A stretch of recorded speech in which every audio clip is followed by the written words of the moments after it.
Good morning बच्चों। आज के हम वीडियो में जो हमारा नया टॉपिक पढ़ेंगे treatment of workman compensation reserve.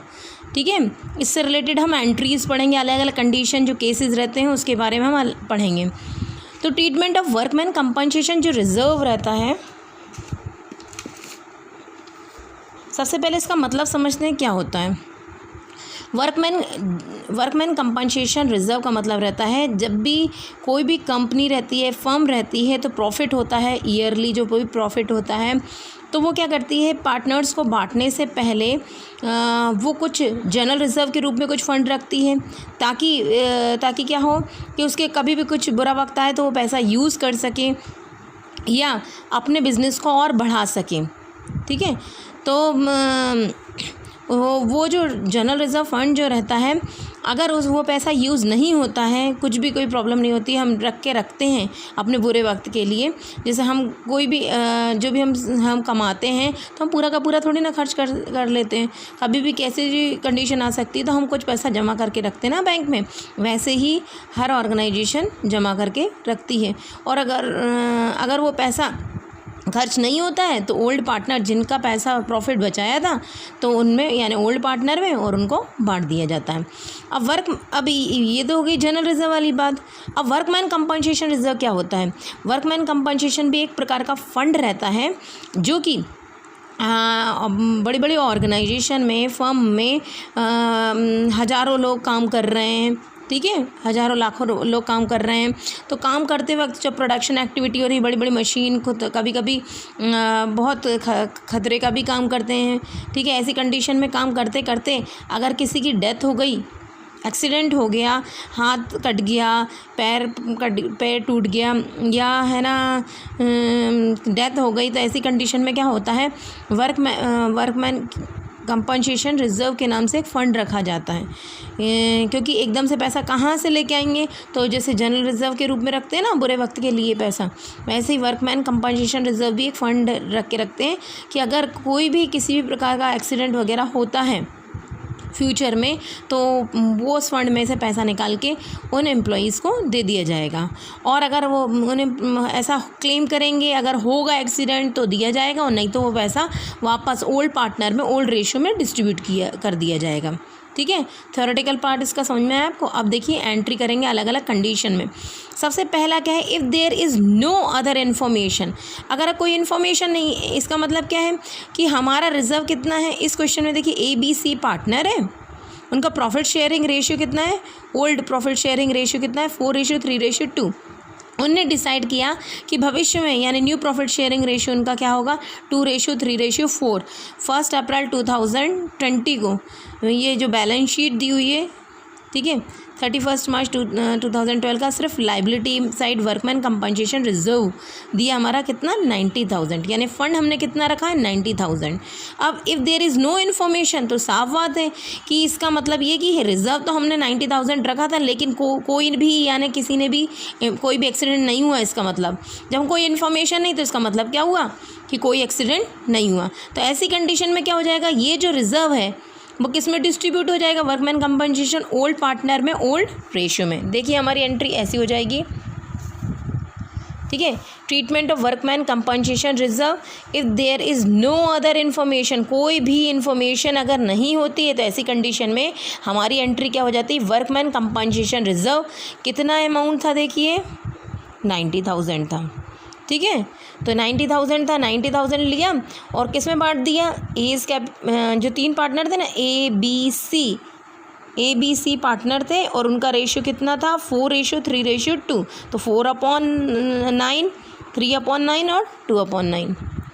4/9 तो हमारा 4,000 आ जाएगा, 9,000 का, 90,000 का 3/9 तो 30,000 आ जाएगा, कि 40,000 है, सॉरी, हाँ, 90,000 का 2/9 तो कितना जाएगा, 20,000। आगे समझ में। इसमें कोई भी पैसा, if there is no other information, कोई भी प्रकार की इन्फॉर्मेशन नहीं कि कोई एक्सीडेंट हुआ, तो ऐसी कंडीशन में जब कुछ फंड का कोई एक्सीडेंट हुआ ही नहीं है, किसी एम्प्लॉय के साथ कुछ दुर्घटना घटी ही नहीं है, तो ऐसी कंडीशन में वो पैसा निकलेगा ही नहीं, तो पूरा का पूरा किस में डिस्ट्रीब्यूट हो जाएगा, ओल्ड पार्टनर में, ओल्ड प्रॉफिट शेयरिंग रेशियो में। ठीक है, फिर देखिए next if claim on account of workman compensation is estimated at ₹45,000। यही का ये क्वेश्चन है कि अब ये माना है कि क्लेम कितना कर रहे हैं, यानी क्लेम कर रहे हैं वर्कर कंपनसेशन के लिए, इसका मतलब कुछ ना कुछ घटना घटी है।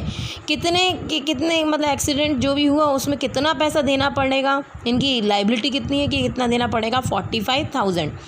तो हमारा वर्कमैन कंपनसेशन कितना 90,000 और हमारे जो भी क्लेम कर रहे हैं यानी एक्सीडेंट हुआ होगा तो 45,000, तो इसमें 45,000 तो कम हो जाएगा और बाकी जो बचेगा वो ओल्ड पार्टनर में ओल्ड रेशियो में डिस्ट्रीब्यूट हो जाएगा। तो हमारी एंट्री क्या जाएगी, अगर क्लेम कर रहे हैं 45,000 तो workman compensation reserve account debit कितने से 90,000 से, और provision for workman compensation claim यानी क्या हो रहा, क्लेम कितना हो रहा है वर्कमैन कंपनसेशन पे, कितना 45,000 का।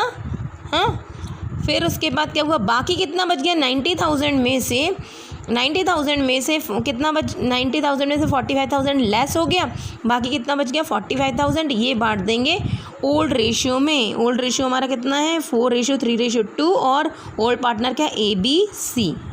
ठीक है, 45,000 का 4/9, 45,000 का 3/9, 45,000 का 2/9। ठीक है, तो 20,000, 15,000 और 10,000 आ जाएगा। क्लियर।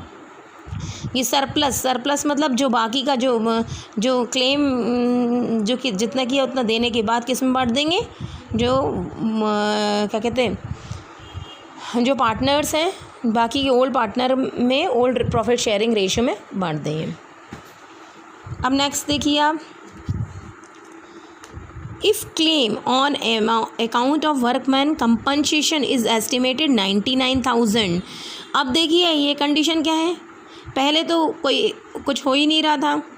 ठीक है, कुछ हो ही नहीं रहा था तो हमने पूरा का मतलब कोई एक्सीडेंट हो ही नहीं रहा था, कोई क्लेम ही नहीं था, तो हमने वर्कमैन कंपनसेशन सब में बांट दिया। फिर एक्सीडेंट हुआ लेकिन क्या हुआ, इसके अंदर ही रिजर्व के अंदर ही हुआ, तो 45,000 का हुआ, जो बचा इनमें से वो बांट दिया।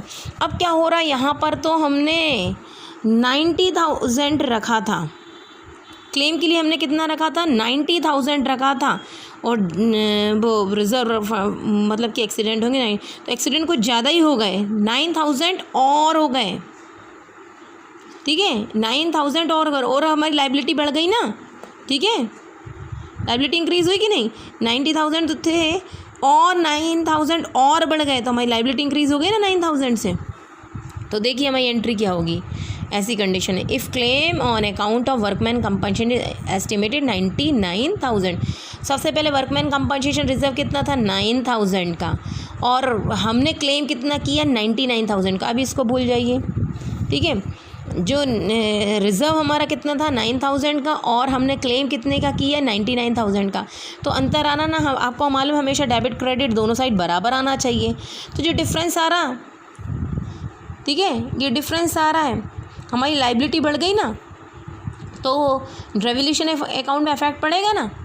ठीक है, हमारी लाइबिलिटी बढ़ गई है, तो जहाँ डिफरेंस आ रहा, डेबिट साइड डिफरेंस आ रहा, तो रेवोल्यूशन करके लिख देंगे। ठीक है, 9,000 करके। अब इनको क्या होता है, जब बढ़ता है, जब बटा था तो एंट्री क्या थी, वर्कमैन का कंपनसेशन रिजर्व, और ये सब क्रेडिट थे। अब क्या हुआ, उल्टा उनको देना पड़ेगा।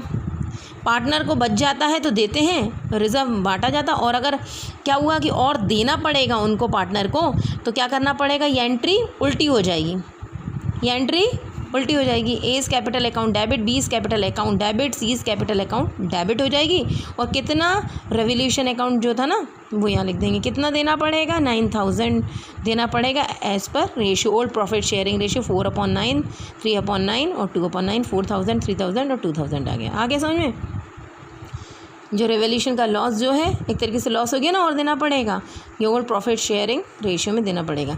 जैसे आप इस चीज़ से आपको ये समझ में आई कि जैसे जो भी बचता है तो ओल्ड पार्टनर को ही देते हैं ओल्ड प्रॉफिट शेयरिंग रेशियो में, वैसे ही अगर क्या होता है एक्स्ट्रा इन फ्यूचर में देना पड़े तो भी इन लोगों को क्या देना पड़ेगा, ओल्ड पार्टनर को ही देना पड़ेगा ओल्ड प्रॉफिट शेयरिंग रेशियो के हिसाब से।